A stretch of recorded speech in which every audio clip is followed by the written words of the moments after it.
Je pense que nous n'avons plus besoin de preuves. C'est là d'une évidence claire. La franc-maçonnerie a voulu introduire dans l'Église cette notion fausse de la liberté religieuse pour détruire la vérité de l'Église. Car pourquoi ont été persécutés Pierre et Paul et tous les martyrs? Parce qu'ils étaient chrétiens, parce qu'ils portaient le nom de chrétiens, c'est-à-dire qu'ils étaient disciples de notre Seigneur Jésus-Christ. Et parce que ces disciples de notre Seigneur Jésus-Christ et cette religion se disaient la seule vraie, et étaient en train de convertir tous les disciples de toutes ces fausses religions, de toutes ces divinités païennes, de tous ces faux cultes. Les disciples étaient en train de se convertir à la religion seule vraie, à la religion de notre Seigneur Jésus-Christ. Alors le nom de chrétien est devenu en haine pour tous ceux qui étaient les disciples de ces religions. Et les empereurs, protecteurs de ces fausses religions, ont donc persécuté tous les chrétiens parce qu'ils disaient « Nous sommes la seule religion vraie.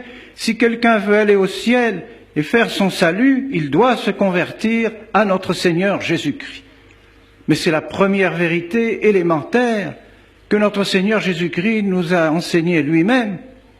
Et parce que Jésus-Christ est Dieu, voilà notre religion, voilà notre vérité, voilà ce qui fait notre difficulté avec Rome, mes bien chers frères.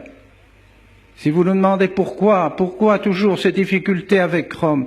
Parce que nous refusons l'œcuménisme, parce que nous refusons la liberté de toutes les religions, parce que nous n'avons qu'un Dieu, un seul Dieu, notre Seigneur Jésus-Christ, qui vit et règne dans l'unité du Père et du Saint-Esprit dans les siècles des siècles. Nous répétons cela à toutes nos oraisons, nous répétons cela dans toutes nos prières. Il n'y a qu'un seul vrai Dieu, Jésus-Christ, qui vit et règne avec le Père et le Fils, qui vit et règne avec le Père dans l'unité du Saint-Esprit pour les siècles des siècles. Et alors nous sommes persécutés, évidemment, par tous les adeptes des fausses religions, bien sûr. Et nous sommes persécutés aujourd'hui, vous, mes bien chers frères, nous qui ici, soit membres de la fraternité, soit non membres de la fraternité, qui défendons ces valeurs, qui défendons cette vérité de la religion chrétienne. Vous n'êtes pas œcuméniste, vous n'avez plus le droit de rentrer dans nos églises, dans ces églises catholiques qui ont été faites pour la religion chrétienne, qui ont été faites pour honorer notre Seigneur Jésus-Christ comme seul Dieu, seul Sauveur, seul salut, par sa sainte croix, par son sacrifice.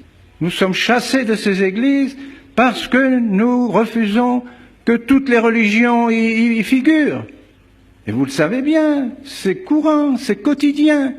On reçoit les protestants, on reçoit les musulmans dans nos églises, on reçoit les francs-maçons, on donne la communion à n'importe qui.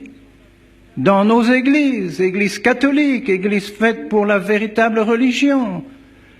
Alors il est normal que nous soyons chassés. Et oui, nous sommes chassés de ces églises, nous ne pouvons plus y prier, nous ne pouvons plus continuer le culte qui était celui d'autrefois dans ces églises et que nous voulons rétablir.